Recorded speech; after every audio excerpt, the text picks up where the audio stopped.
Jay Shetty is a former monk and motivational speaker who's followed by over 20 million people worldwide. He went from being bullied as a child for being overweight and nerdy to living as a monk across India and Europe and becoming one of the internet's biggest celebrities. And today we're going to learn his best advice on how you can strengthen your convictions.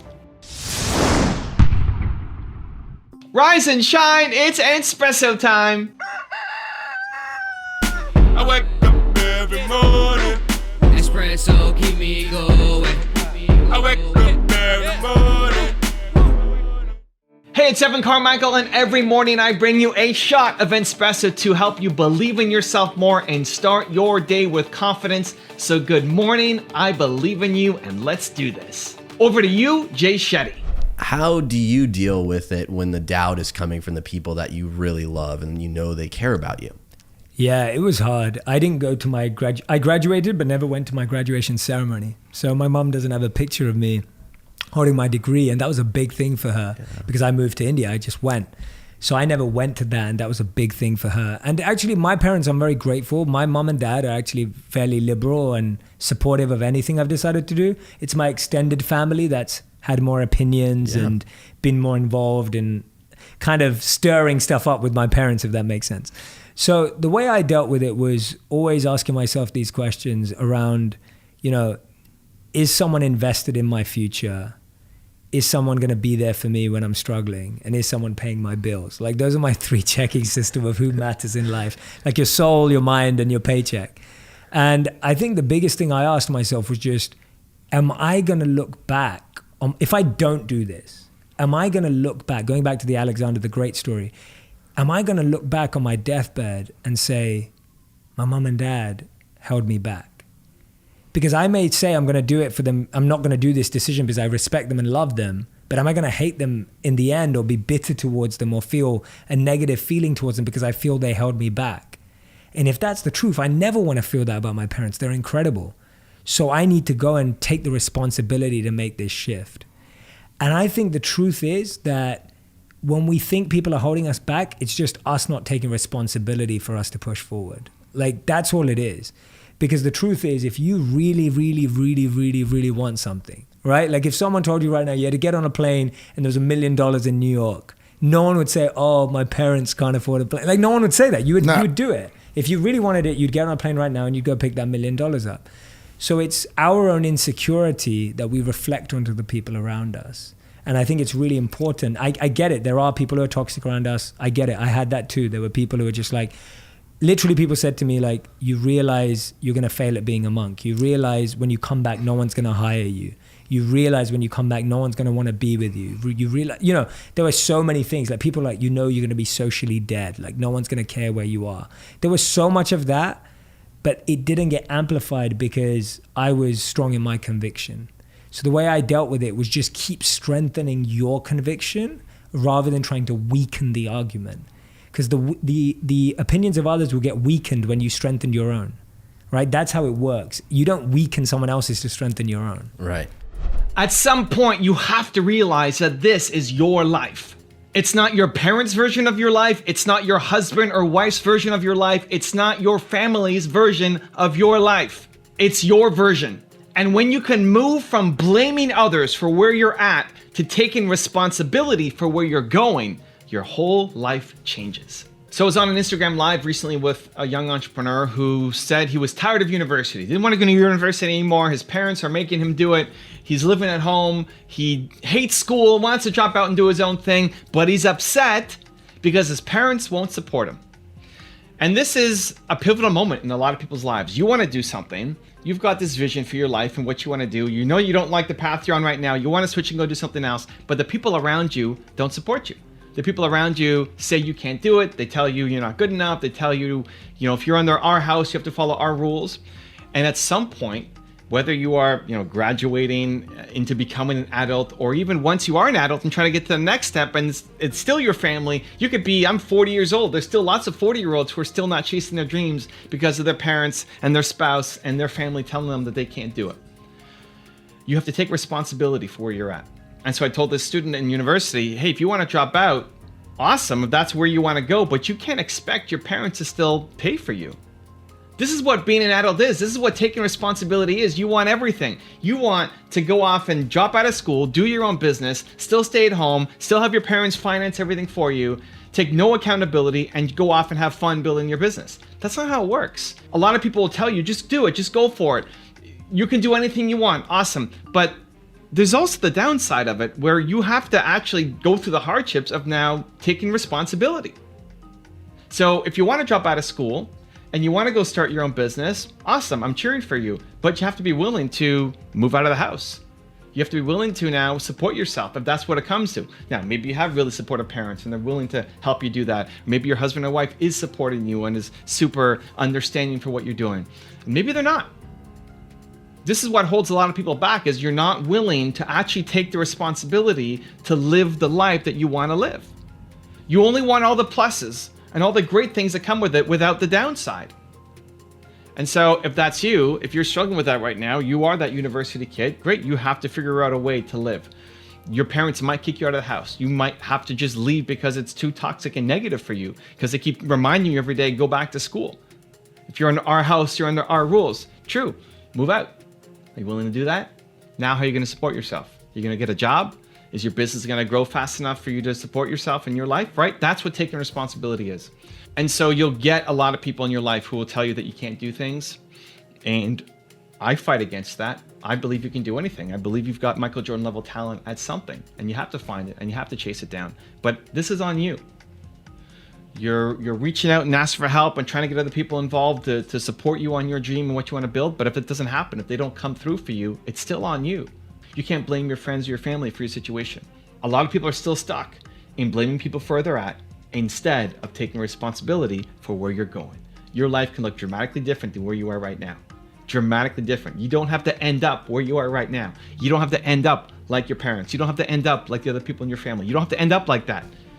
But you're not going to get to where you want to go by blaming the people who've helped you get to where you are right now. It's taking responsibility and building a better life for yourself, period. So how do you do that? I'm going to give you a 3-step process that will help. But before that, a special message from Jay Shetty. Hey everyone, I have been reading a bit from my friend's book, Evan Carmichael, Built to Serve, and I wanted to share this with you. So, according to a study by Carnegie Mellon University, people with supportive spouses are more likely to give themselves the chance to succeed. They studied 163 married couples and found that people with supportive spouses were more likely to take on potentially rewarding challenges.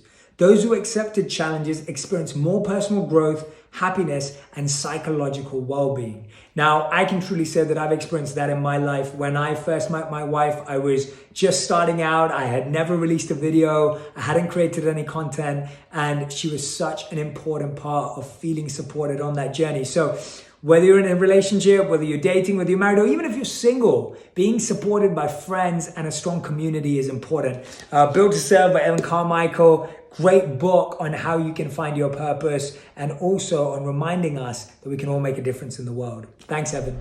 Okay, how do you do it? How do you strengthen your convictions? How do you go through the process of actually building the thing you want to build and not worrying so much about other people's opinions? 3 steps, let's go.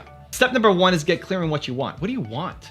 Get really clear on what you want. And it may not be the whole vision. You may not know ultimately where you want to go. It may just be what the next step is. It may just be that you want to take that course, you want to make that video, or you want to reach out to that person, you want to go to that event. Just get really clear on what the next step is that you want, because you can be really frustrated about something. A lot of people are really good at figuring out what they don't want. I don't want to be around this person. I don't want to be in this class. I don't want to be doing this. Awesome. What do you want to do? That's how you move from complaining to actually building a better life. Instead of just complaining about all the stuff that you hate, you get super clear on what you want out of life. Even if it's just understanding that you don't know the whole staircase, but you get clear on what that next step is. Step number 2 is understand who's holding you back besides yourself, because you're definitely holding yourself back. I'm still holding myself back. The biggest enemy is always inside, right? It's an inside game. But besides you, whose opinions are holding you back? Who are the people around you? Husband, wife, parents, friends, kids, family members, community, society. Who do you think is holding you back? Again, get super clear on the people. Get what are their names and what specifically are they thinking, are they telling you that is holding you back from taking action? And then number 3 is how can you move forward with empathy? At the end of the day, this is your life. you have to move forward. You've got your next clear step number 1, right? You have to move forward on it. If you don't move forward on it, you're gonna live in regret your whole life and blame that person or those people for not supporting you, for not building you up. This is on you. So you have to do it.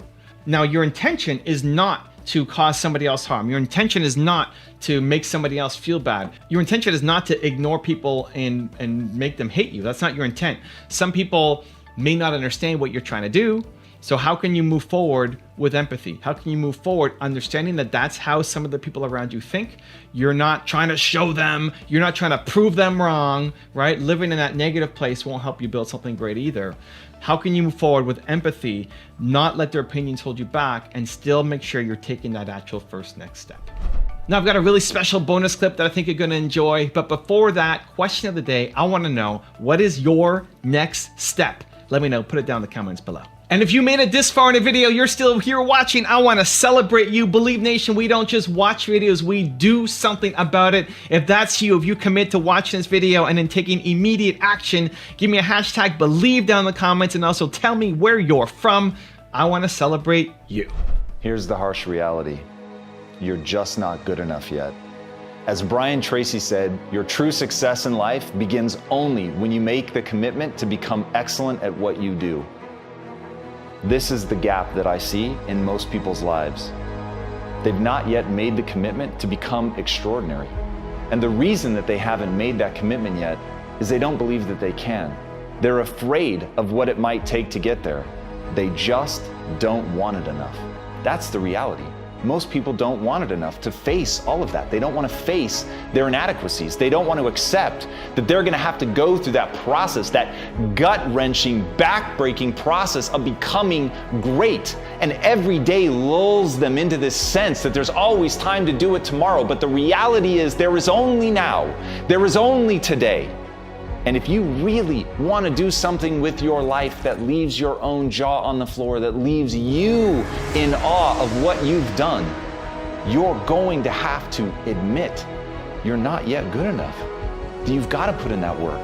That you've got to develop a set of skills that simply can't be denied. But if you do that, on the other side of getting that good at falling in love with something and working so hard that you can feel yourself changing as a human being, on the other side of that is something unimaginably beautiful. And as Les Brown said, if you set goals and go after them with all the determination you can muster, your gifts will take you places that will amaze you. That's what I want in my life, and I hope that's what you want in yours, is to be amazed at how extraordinary this life really is, this opportunity to make of yourself anything you want to be. Really think about that for a second. You can become anything you want to become. You could become an astronaut, a world-class athlete, a musician, the best parent that this world has ever seen. Anything you want is yours for the taking. But it takes effort. It takes a willingness to stare nakedly at your inadequacies. It takes a willingness to really gut check yourself about where you are today. And it doesn't mean that you can't go and be something better tomorrow. And falling in love with that process, that knowing that being a human and really getting the most out of your potential is that. To know that tomorrow I can be better than I am today, and that doesn't make you a bad person today. It's okay to know that you can be better tomorrow and still love yourself today. But it's also okay to love yourself today and demand that you get better tomorrow. And once you can do that, there is literally nowhere you can't go. If you want to know how to unweed your garden with Jay Shetty, check out the video right there next to me. I think you'll enjoy it. Continue to believe, and I'll see you there.